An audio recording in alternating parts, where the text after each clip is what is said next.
16 años de penitenciaría se pide pide la Fiscalía para Gustavo Penades y 6 para Mauvecín. Hay mucho que desgranar en esta montaña de información que refiere al caso Penades. Ya Caro Delisa y Martín Tócar lo hicieron a través de su libro en lo que fue todo el desarrollo del proceso. Ahora hay novedades, tienen que ver con esto. Caro, ponenos al día, por favor. Ahí está. Bueno, veníamos hablando, ¿no? Lo que vos decías, ya hay una acusación y ahora empieza el juicio. Ahora no, en realidad empieza de acá a un tiempo porque faltan algunas etapas, algunas audiencias que se tienen que cumplir para que evidentemente empiece, sí, ahí sí el juicio. Y lo que les traemos hoy es, primero, una línea de tiempo, que la van a ver en instantes nada más, para poder ordenar quiénes son, acá está, esta línea de tiempo que la hizo Andrés Rodríguez, nuestro compañero de gráficos, que quedó, me parece que muy clara, porque te ordenan el tiempo cómo se fueron dando las denuncias, los hechos que se denuncian adentro de la causa, ¿no? Porque hubo muchas dudas con respecto a quiénes eran los denunciantes, de qué época eran, qué pruebas, qué indicios hay de que esto sucedió o no. Entonces, el primer paso que les voy a contar es eso, ¿no? Tenemos 13 víctimas que se desarrollan en esta línea de tiempo que ustedes pueden ver. Y la primera víctima que denuncia es la víctima N. La primera que denuncia hechos en el tiempo es de 1995-1996, que lo que dice víctima N, recordemos que las identidades están reservadas, salvo las que ya son públicas, que en esa época Penades le pagaba por sexo cuando cuando era menor de edad, tenía entre 16 y 17 años, una cosa así. Primer hecho. El segundo hecho tenemos a finales de los 90, que lo pueden ver ahí, que es el primero, Javier Viana, que es el testimonio que recuperamos en el libro Gustavo Penades, dos caras de un hombre con poder, y a partir de eso la Fiscalía decidió incluirlo en la investigación. Y el de MID2, que es un caso de hoy una mujer trans, en ese momento se identificaba como varón, se llama MID2 porque es un caso que le acerca el MIDES a la Fiscalía, a partir de, toman contacto y entienden que la Fiscalía le puede ser útil para su investigación. Estos dos casos, por un lado está el de Viana, que lo que denuncia es que tenía un vínculo de abuso con Gustavo Penades. En principio parecía una relación, pero después se fue convirtiendo en un vínculo de abuso en el que mantenían básicamente una relación de la noche, en el que Penades le daba ciertos beneficios a cambio de mantener relaciones sexuales con él. En principio, él en el libro había dicho que tenía entre 18 y 17 años, después dijo que tenía 17, después dice que tenía 16, o sea, él va cambiando, él no tiene muy claro en qué momento esto sucedió, pero sí se recuerda a sí mismo muy, muy chico, y finalmente la Fiscalía pudo probar que, según los datos que él da, por ejemplo, él iba a la UTU cuando conoció a Gustavo Penades, y de ahí se desprende que él iba a la UTU cuando ya era mayor de edad. Entonces, sigue siendo mayor de edad, pero sigue en la causa porque hay varios casos en los que no tienen que ver con la explotación sexual de menores, sino con el abuso, incluso con casos de violación, por ejemplo. Ese es uno. Y MID2 es un caso similar, pero que trabajaba en una agencia de modelos que parecería ser que Penades usaba. Son dos relatos además que coinciden cuando uno escucha el testimonio de Viana y el de MID2, que está como testimonio en la Fiscalía. Son coincidentes pese a que no se conocen. Eso es lo que podemos decir hasta ahora. Después vamos a principios de fines de 1999, diciembre, primeros días de diciembre, víctima B. La víctima B dice que tenía 17 años y que estaba a días de cumplir los 18. Este caso fue conocido porque además si bien tiene identidad reservada, primero salió una entrevista en El Observador donde contaba esta historia, que lo que dice es que él había ido a buscar trabajo a Punta del Este, a hacer la temporada. Es una persona que venía de un pueblo del interior, y en esos primeros días de búsqueda de trabajo se encuentra con Gustavo Penades en el puerto de Punta del Este. Él se presenta como diputado, le dice que lo puede ayudar en esa búsqueda de trabajo, y en ese momento se suben al auto y bueno, en la recorrida lo lleva a un motel donde mantienen relaciones sexuales.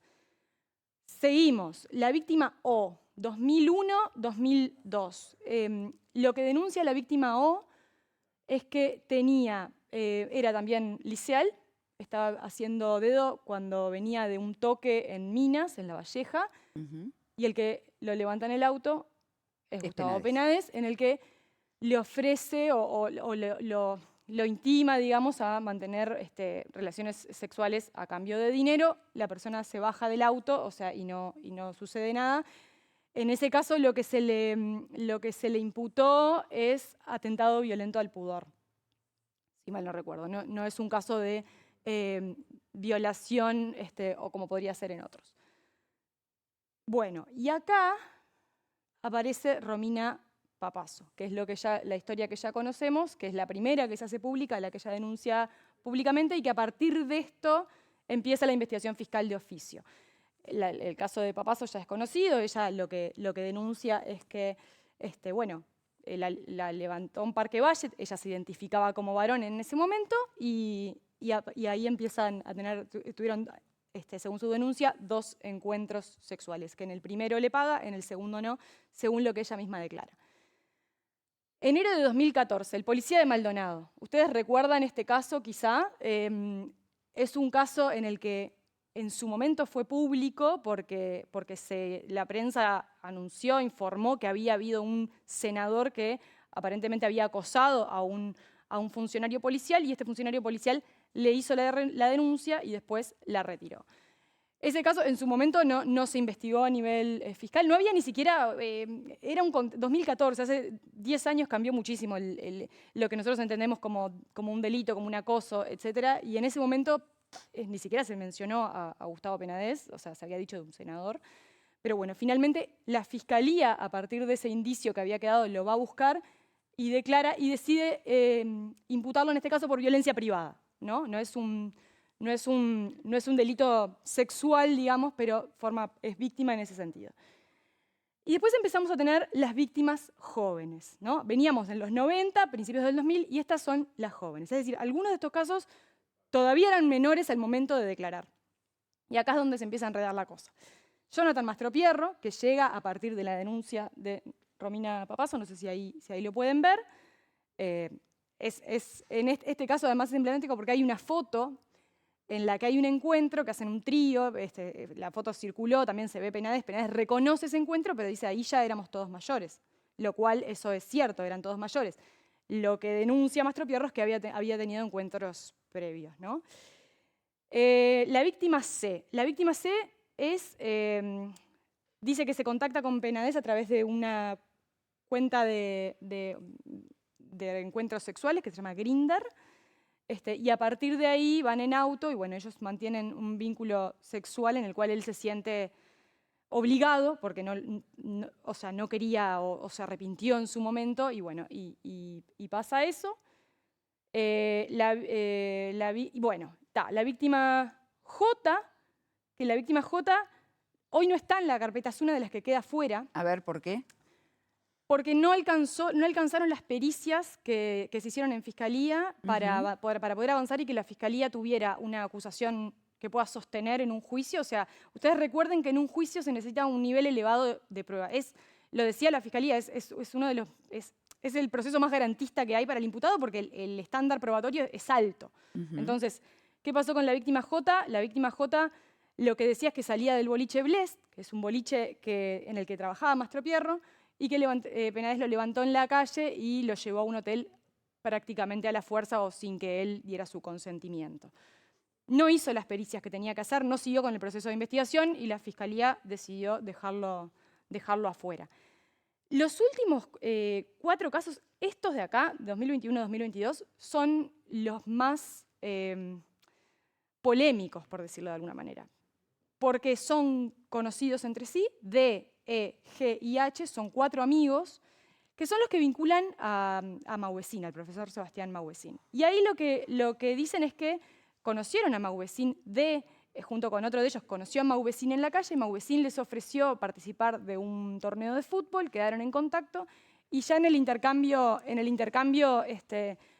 aparentemente de mensajes de texto o de WhatsApp, no está claro eso, empiezan a pasarse el contacto de Penades y el trabajito que le ofrecían era en realidad vincularse con este señor adulto. Se fueron pasando el contacto porque Penades le pedía tráeme un amigo y ellos se querían desentender y se fueron vinculando. Todo esto es lo que ellos relatan en sus denuncias. Y que acá el tema está es que si caen estos, empiezan a tirar para atrás el resto de los casos. Claro. O sea que si caen esos... Estos últimos 4. Los últimos 4. Porque pues si caen en algún momento de la línea de tiempo, algunos de los casos, también hay otros casos que caen para atrás, ¿no?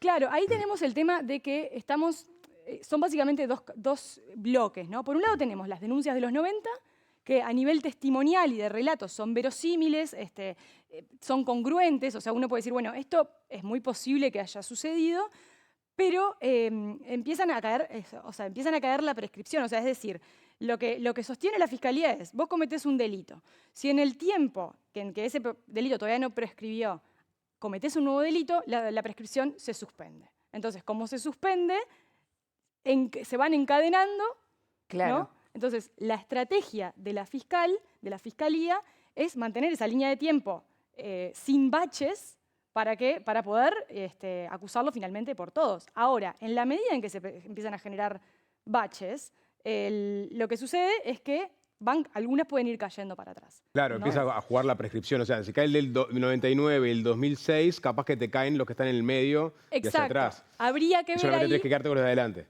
cada cuánto prescribe según el delito que se le imputa, porque no son todos lo mismo, pero puede suceder que si cae, ahora a esta altura no lo recuerdo, pero por ejemplo, cuando todavía no estaba tan avanzada la investigación, si caía Romina Papazo, podía dejar afuera a víctima B. Claro. Ah, perdón, Caro, porque tengo entendido que la defensa de Penades, entre otras cosas, argumentaba que había una suerte de intención de concatenar casos, cosa de que no prescriba ninguno. En algún momento llegaron a deslizar eso. Claro, exacto, sí, exactamente. Y la defensa de Penades por eso también ha sido muy estratégica en a cuáles atacar, ¿no? Claro. O sea, no es lo mismo atacar a víctima B, que prácticamente no ha sido atacada. Cuando me refiero a atacada desde el punto de vista legal, ¿no? Encontrarle las incongruencias en su relato o hacerle perder credibilidad.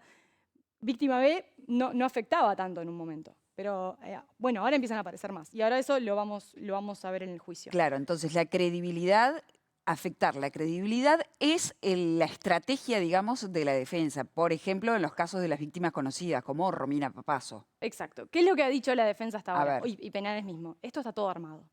Esto está todo armado, está pergeniado por Romina Papazo y por Jonathan Mastropierro. Esa fue la contrainvestigación, de hecho, a la que apuntaba la teoría de Penades, que terminó con varios condenados, entre ellos el exdirector del CONCAR, Carlos Taroco, porque sostiene que es inocente y que todo está armado. Pero si nosotros vemos la siguiente placa, vamos a poder entender algunas cuestiones, ¿no? Acá se ven los vínculos, ¿no? Los pueden ver ahí. Por un lado tenemos de este lado las víctimas que no están vinculadas entre sí, MID2, Policía de Maldonado, que no es un caso de delito sexual explícitamente, Javier Viana, N, C, B y O. Estos casos, que la mayoría, diría que sí, todos en realidad son de los 90-2000, no están vinculados entre sí, o al menos no parece que lo estén, ¿no? Pero si miramos los que están del otro lado, que son los jóvenes, desde el principio de los 2000 hasta 2022, se empieza a enredar un poco, ¿no? Porque lo que les decía, H, G, E y D son amigos, se pasaron el contacto. A la vez, se contactaron con Romina Celeste para poder llegar a la Fiscalía y lo derivan al consultorio jurídico de la Dudelar para que los defienda. Mastropierro conoce a Romina también, del ambiente de la noche, y a la vez dice que se contactó con Penades a través de Mauvecin. Y estos 4 amigos vinculan a Mauvecin como el intermediario de Penades. ¿Se entiende? Sí, perfecto. Entonces, a partir de este enredo que aparece acá, es que Penades y el equipo de abogados que lo defiende sostienen la teoría de que esto lo armaron los 2 conocidos por diferentes motivos, acordaron con estos 4 para crear esta teoría y por tanto es todo falso. Esa es la famosa trama, pero del otro lado no. El tema es ese, que ellos pueden sostener esto y el juicio lo intentará demostrar, claro. Si son o no. O sea, es cierto que hubo contactos entre ellos, que se reunieron y tal. Pero en el otro grupo no habría, por lo menos, de forma conocida, una vinculación. O sea, que lo que sostiene hasta ahora Penades y su defensa es podría llegar a ser parcialmente cierto. O sea, no se sabe, ¿no? O sea, Claro. obviamente ellos dicen que no y sostienen que sus testimonios son verdaderos, ¿no? Y han ido a Fiscalía una y otra vez, que eso es importante, ¿no? O sea, la fiscal Lione los llamó varias veces para ratificar lo que denunciaban y ahora la nueva fiscal volvió a hacerlo, para ver si mantenían su relato. Y hasta ahora lo siguen manteniendo. Pero bueno. Pero el argumento de Penades de esto está todo armado, entonces aquí por lo menos se relativiza, Caro. Se relativiza, exacto. O sea, lo que sucede es eso, que uno podría decir, bueno, sobre la primera parte se verá en el juicio. Claro. Ahora, ¿qué pasa con cómo se explica la primera parte que veíamos, la de los 90-2000? No, al menos no aparece y no hay forma de que se sostenga eso, porque son víctimas de contextos muy distintos, unas están en el exterior, otras no, diferentes edades, no hay puntos de contacto en el que uno puede decir, bueno, esto lo armaron. Ahí juega mucho la calidad de la prueba que presente la fiscalía, ¿no? Porque, como decías vos, para estos casos tiene que haber mucha prueba contundente. Y tiene que ser alta. Sí. Yo creo que ahí la estrategia de Penades fue buena en el caso de ir a juicio, porque para lograr una condena en un delito sexual es sumamente difícil, porque obviamente ustedes saben que no hay pruebas materiales flagrantes, ¿no? Salvo que haya una cámara o que haya cosa que es muy difícil, porque son delitos que ocurren en la intimidad de las personas, en la vida privada, en la intimidad. No hay testigos. Entonces, bueno, para eso, o sea, este proceso es el más garantista para todas las partes. Muy bien, Caro. ¿Cómo sigue esto? ¿Cómo sigue? Bueno, ahora la defensa de Penades tiene 30 días corridos para responder a la acusación. A partir de eso se llama a una audiencia de control de acusación, que lo que sucede ahí es que cada parte se decide en esa audiencia qué va a ser prueba en el juicio y qué queda descartado. Es una audiencia muy importante y a partir de entonces empieza el juicio.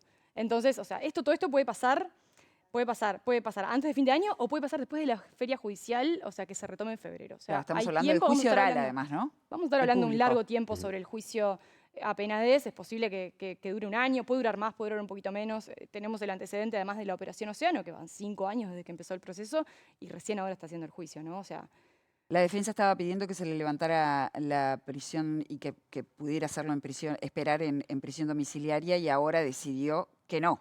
A raíz de un evento que hubo. De un evento, exactamente. Hace 2 días. Fue extraño lo que pasó con la jueza Vargas, porque en la última audiencia, Penades viene pidiendo la domiciliaria desde hace mucho tiempo, Sí, prácticamente claro. desde el principio, y se la vienen negando. Pero hubo una instancia en la que Marcela Vargas, le dio la prisión domiciliaria y el Tribunal de Apelaciones se lo echó para atrás. Él estuvo 2 días en su casa y tuvo que volver a la cárcel de Florida. Pero claro, en la siguiente, en la audiencia en que los defensores de Penades le piden la domiciliaria, ella hace una argumentación muy extraña, que es: yo se la daría, pero como esto genera conmoción pública y en realidad después el Tribunal de Apelaciones me lo va a dar vuelta, no se la doy. Lo cual es extraño que una jueza argumente de esa manera su decisión, ¿no? Porque en realidad ella entendía que se la tenía que dar.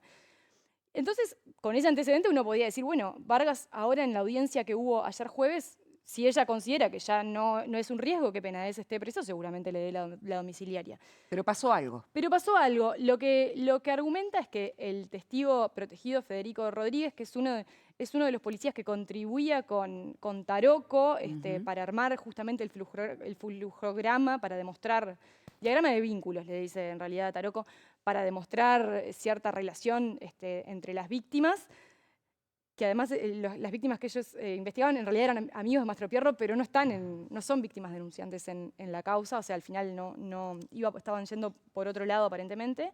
Él empezó a contribuir con la causa y lo que entendió o se sintió intimidado por un comentario que le hizo Penades en la audiencia anterior, en que le dijo algo así como: nos vamos a seguir viendo. Aparentemente, según lo que cuenta la crónica, es que lo agarró del brazo y le dijo: un gusto, nos vamos a ver pronto. Ahí está.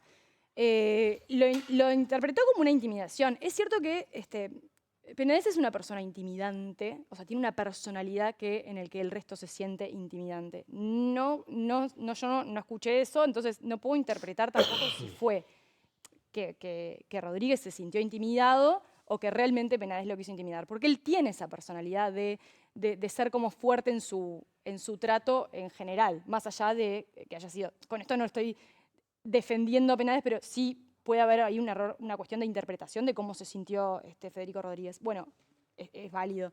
En función de eso, la jueza decía, no, ante este hecho que sucedió, Penades va a seguir. Claro, porque eso no fue una crónica que le llega a la jueza, sino en presencia de la jueza y del resto del personal. Sí, ella interpretó que dada esa situación que había sucedido, él debía seguir preso en Florida.